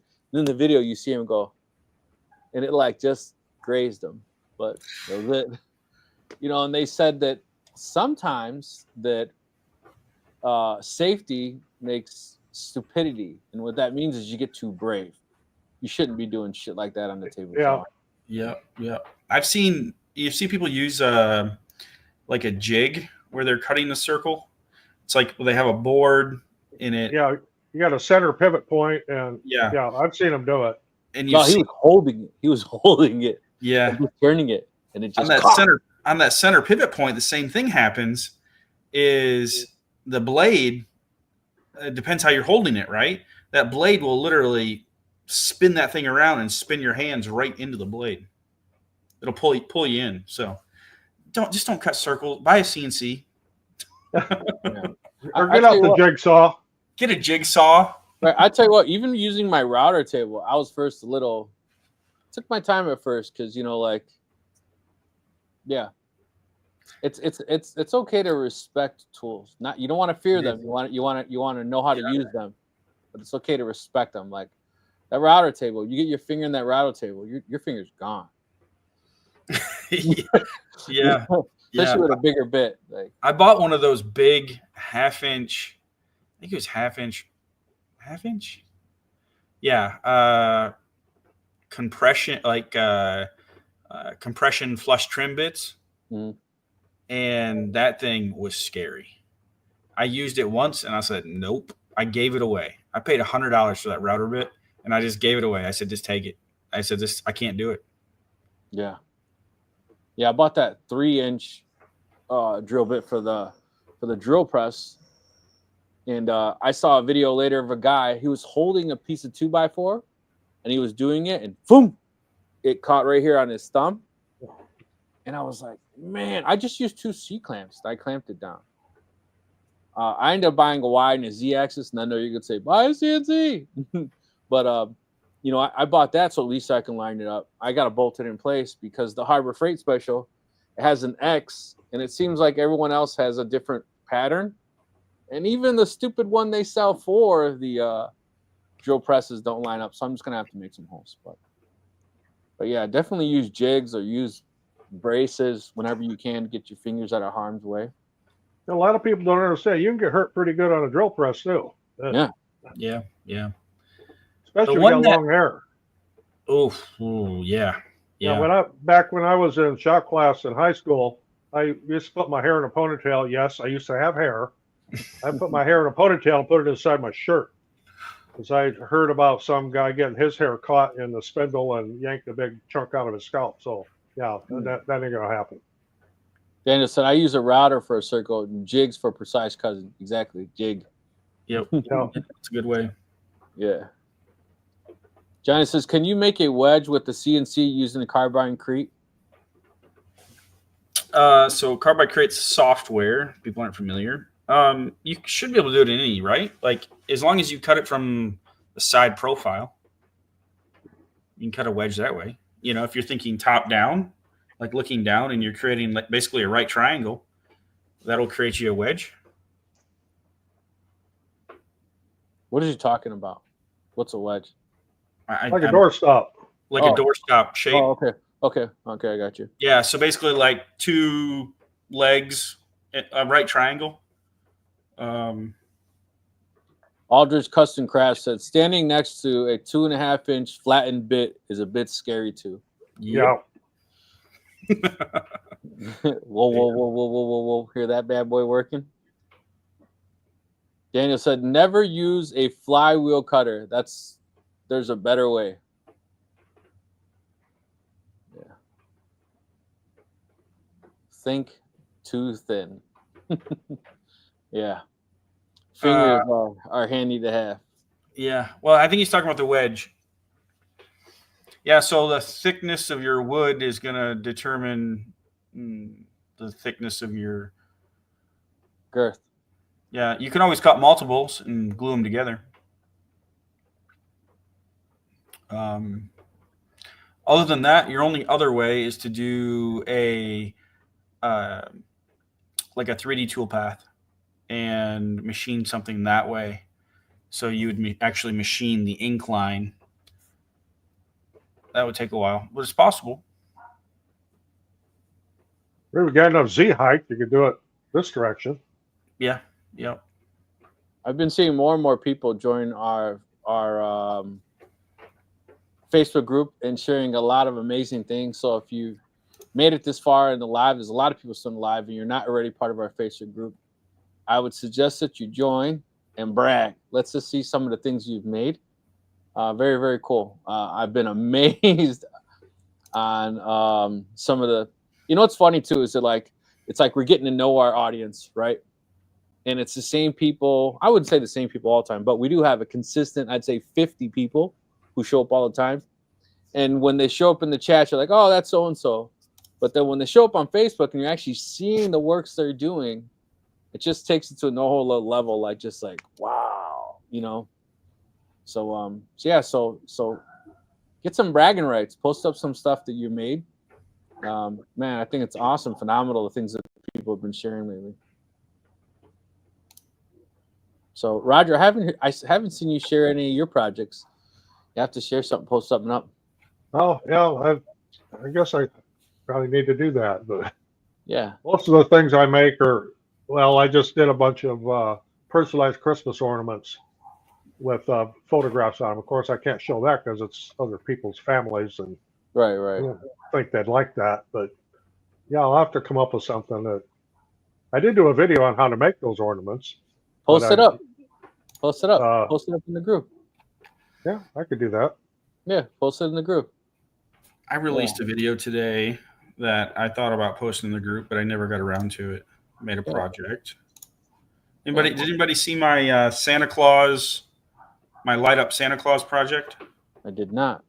I think I haven't had time to look at anybody's videos here in several days. So I watched the last one I watched was the Christmas tree tray one. Yeah, it's just the one I came out with today.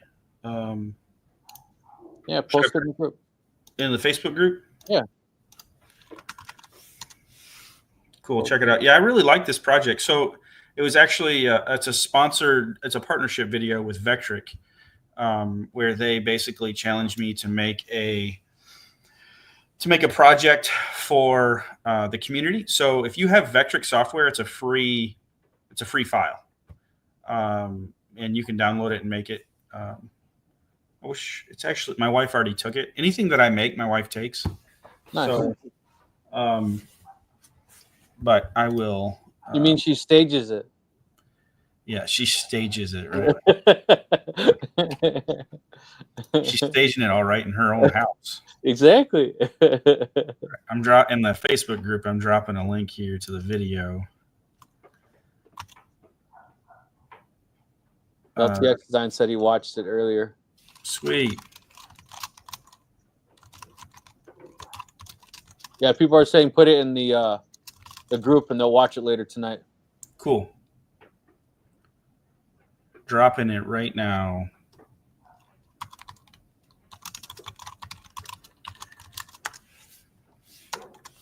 Yeah. But yeah, it's a cool series that I've got going on. So what I'm doing is I'm doing a video a quarter with them, and the series is called Make Something That Sells, and the whole premise is to come up with a project, and from the beginning to the end, I cover it in 15 minutes, 15-minute video. And so it's not an in-depth. I know not everybody. There'll be 2 people that comment like, you move too fast. Well, that's just the nature of YouTube. And if you want to ask a question, you can come back here and ask me, and I'll explain it to you. But yeah, it's a little bit of design, a little bit of machining, assembly, final assembly, but then I do a cost breakdown, and then kind of do like a market analysis of it. Nice. All in one video. So that's cool. That's cool. Yeah. And that's for members only, or that's open to the public? Oh, that's open to the public. Yep. Nice. I just saw it post. Yeah. 212 people so far in our members for the Facebook group. So we're growing. Sweet. Yeah. So if you're not already a member, check it out, man. Check it out. I think you're going to be surprised, just as I am, as you start to see other people who are joining us to see some of their work. So, hey, and if you can show somebody up, there's nothing wrong with a little competition, right?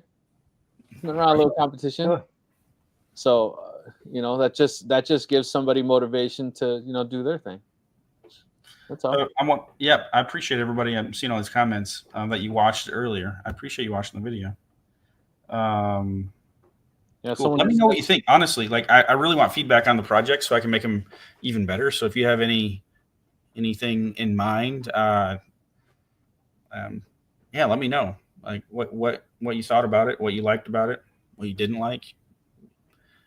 I've been called every name. I'm a YouTuber. I've been called every name on the face of the earth, so you really can't offend me anymore. Thick skin. Thick skin. Yeah. Yeah, I get that. I've had that a lot too. Sometimes I'll come back at them. I say, if you want to play the dozens, considering the neighborhood I grew up in, you're going to lose. So don't even bother. Yeah. I love it. I always just say everyone's a gangster till a real one steps in the room. Yeah. Yeah. Pretty good at these. Watch out.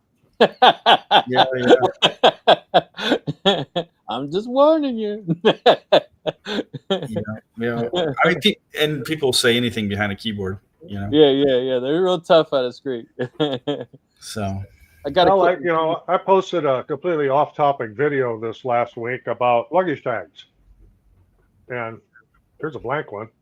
And there was a scam that's going around, and it's not just here; it's all over the country, where you'll see somebody walking at the gate at the airport on their phone, and they're like this, like you see a lot of people doing. You don't give them a second thought. But what they're doing is they're taking pictures of people's luggage tags at the gate where they're checking in, and then they know that those people aren't going to be home because they're gone. They'll go burglarize their house. Oh wow! So I did a video on putting a luggage tag on that has a hidden flap, and don't put your address on it. Just put your name and your email or your phone number. Don't put your address on that even. And this video just went crazy with the number of views. That and the number of people buying the Amazon affiliate tags I put in the comment or in the description, which is great. But you also get the comments, well, everybody knows that. And, why would you post something like that? Everybody knows that. This is stupid. Well, just because they don't know that you're not going to be home. Well, generally, if you're at the gate checking your luggage to fly somewhere, you're not going to be home. But because they're at your local airport, so they're Yeah. you're still within 30 to 40 minutes from that airport. So people are slick, man. Yeah, and I never, I did it because of something that happened in this area. Plus, it's happened in other places around Dallas, Fort Worth, especially. And so I thought I'd just post a video on it, and it off topic, but the Home sure turned out to be profitable. Yeah, the Home Alone house is local to us, Roger. So yeah, right. No, it literally is. It's with I know. I knew it was in Illinois. It's for sale right now, actually, for like $4.5 million. Jeez. Yeah, I don't know if it's worth it, but yeah. Back up. Let's go real quick. Yeah, there was a question on Vector. Is Vector? Yeah, is Vectric worth the money? Yes. There's a lot of reasons why it is the market leader. If you're just a tinkerer and you're on a budget, then no, you're not. Like it's not that life changing that you have to go out and get it. But if you enjoy it, get some momentum, you're selling a couple things. Like just the user interface of Vectric is so smooth. It's so good. Such a great company. And they're continuously that is just a robust piece of software that they're continuously putting new, developing new toolpaths that you don't find anywhere else. So it's well worth it. If you've got the money, it's a no-brainer. If budget's an issue, then work your way up to it. Is it a monthly subscription, yearly subscription? One time purchase. Is it cloud-based or is it software local? Software. Yeah, more and more softwares nowadays are all becoming this cloud-based. Yeah, they're old school, man. They're you download it on your computer. Do people even do that anymore? They come with a CD. I don't have a CD-ROM. Yeah. Well, even QuickBooks went to be cloud-based, and once they did that, I will not upgrade. I'm on a really old version. We use QuickBooks for our accounting here, and I'm on a 2012 edition of it, which is fine for what I do. But all the new ones now, I keep getting emails from Intuit all the time. Oh, you need to upgrade, and we'll give you this great deal, and a subscription. And no, the hell with that. I paid for this. It works fine, and I'm not going to have my financial information on your server. It just ain't going to happen. Yeah. Here he goes. But this is a great LTX brings this up. I've done the same thing. I've tried Fusion 360. I've not tried Carveco. Can't speak to Carveco. I'm the Carveco oddball here. You're the Carveco guy. Vectric, Carbide Create. What other ones have I used? I think mainly those three I've used extensively. Fusion 360 is a very, very, very steep learning curve. And a lot of people are like, oh, I can use it. It's free. Yeah, I thought that. And I did it for about 2 months. And I was like, this is way, way over. I mean, I did it. Actually, I have a chair. I designed a chair in Fusion 360 and machined it and made it on the CNC. But yeah, Vectric is it's designed for CNC routers only. And so if that's what you want to do. Now, if you're going to do parametric modeling, like LTX says here, he uses SolidWorks, which is a full-blown parametric modeling software. So can you say what parametric modeling is? Ooh, parametric modeling. What's the definition of parametric modeling? I know what it is, but layman's terms. That's kind of hard to put out there in some kind of simple term. It is. So basically, parametric means that are, there you go. Think parameters. You are designing under certain parameters. And so you set those parameters as you're designing, before you're designing of your project. And then you can design everything, right? And then you can go in and change those parameters. And it will, there you go. And then it will update the whole model. That's one of the benefits. Yeah. Yep. So it says, like Daniel says, parametric is a workflow that allows you to do things in stages. That's a good way to put it. Yeah. Roger, Making with Maryland said, I saw that video and told my daughter to change her lug tackets because she travels all the time. Yeah. It's, one of the comments I got, from somebody is, well, everybody knows that nobody has that stuff on their tags. I said, well, walk around the airport sometime. You're going to be surprised. Yeah, Chris said he even car keys I put on pack. I found my phone number, cell phone note. What do you say? I found no mobile number, no details, no car. Want it there when I come back. Yeah. Yeah.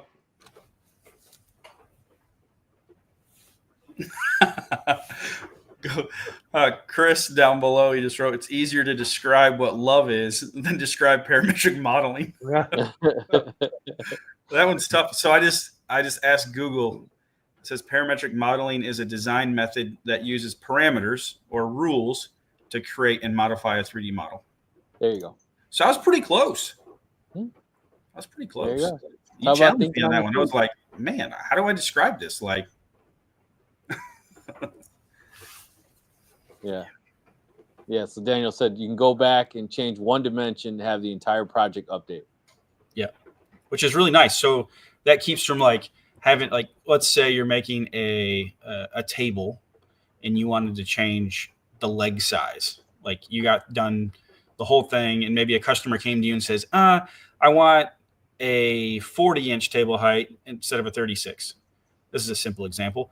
But instead of having to go around and change each one of those legs to 36 inches, you could change it, the parameter that you set up to 40 inches, and it would boom. Like literally the difference, like go in and enter 40, hit enter, and all 4 legs go to 40 inches. Nice. Yeah. It's cool. Sounds like a lot less headache. Once you learn it, it's a headache to learn. Oh, that one stuck up on me. Daniel said, in Onshape, I copy my workspace, then make variations, in minutes that can come up entirely different projects. I've never used Onshape. That's cool. I've never used Onshape, but I've heard it's a doozy of a piece of software. I've done that with lasers when I'm experimenting. I'll save something and do version 2. And then I'm like, and I may have version 1 or version 2, and there's 2 different versions of something. Especially coins, like sometimes I want to clean something up, but I only want to clean up this one little line. I'll delete the back, and I'm just saying like cleanup of this file, and I'll just run that quick pass. I'm sure you do cleanup passes on the CNC all the time. Oh yeah. Yeah. Daniel, so I think Onshape is made by people that made SolidWorks. Yeah. And some people had asked in the past, why do I read all the comments? And I just want to say that I read all the comments a couple different reasons. It's because all these comments are coming through StreamYard from all 3 of our channels for more than one different social media stream. And keep in mind that not everyone is watching this. There's people who just literally listen, who are at work, they're doing things, and they're listening, and they can't read what other people are writing. So I intentionally read that for that reason, so that people listening can hear the comments as well. Once in a while, I get a comment, why do you read them? We can see it. So I just want to mention it. Austin said, there's a hobby level of SolidWorks. Yeah. Sounds like software can get up there just as expensive as a CNC if you start getting crazy, right? I mean, yeah, it can. And it comes down to like what you need, right? Just with anything, like with the CNC. And I think if you're just doing 2D or 2.5D, technically, that's what 3D relief carving is. Like there's no need for Fusion 360. There's no need for SolidWorks. There's no need for Onshape. Now, if you want to design a chair, or if you want to design, I don't know, or if you have that existing skill set already from your day job, then you can go to one of those other softwares. But for the average person that just wants to cut shapes, engrave, do pockets, trays, things like that, Vectric is very robust in what you can do in that, and the workflow is really, really good. And there's a huge Rick, I know you talked about earlier about like user groups and forums like that can help you. Not that the company won't help you, but there are so many Vectric users and videos and trainings out there that it's more than any other comparable software. Yeah. Daniel said people start out and don't understand that learning software is the barrier, not investing in tools. So many people buy the tools and can't even make good use of them. Oh, that's quite true. Quite true. That is very true. I see it all the time. Software's, and specifically like,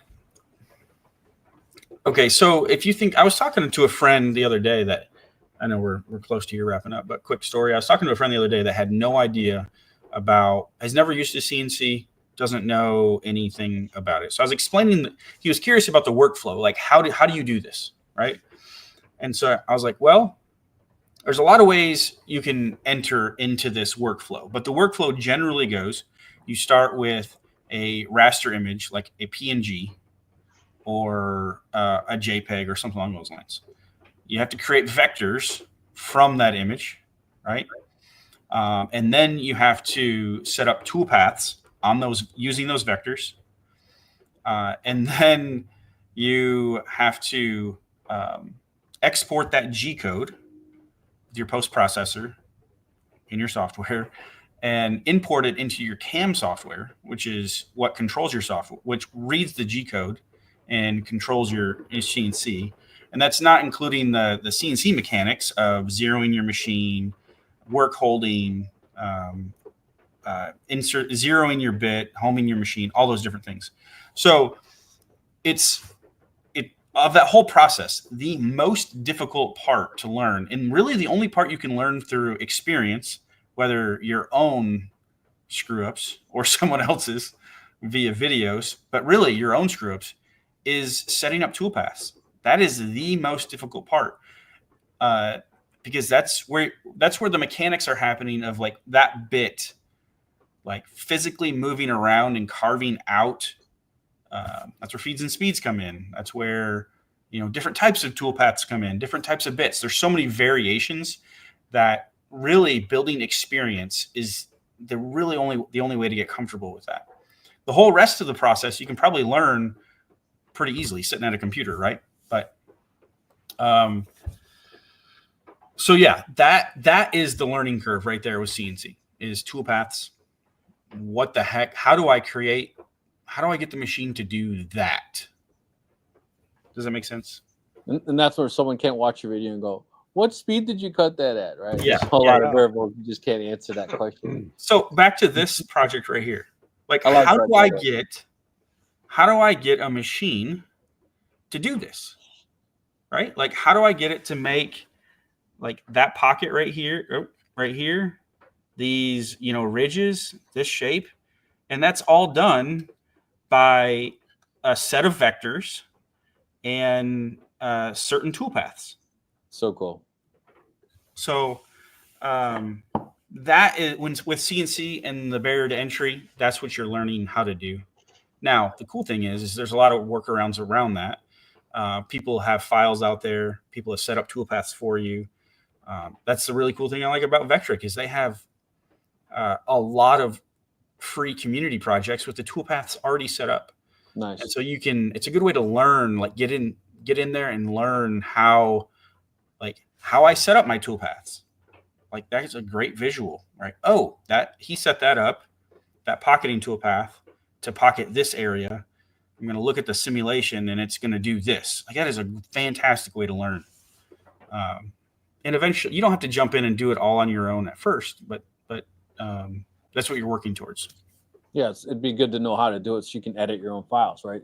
Yep. Or if something doesn't work right on your particular machine or setup, how to edit to make it to work right for you. Yeah, and that's where the other variations come in. Is everybody has different machines. Everybody's using different setup, different materials, different work holding, different bits, end mills. A lot of variables to take into account. With a laser, not that it's bad, it's just like you have a beam of light,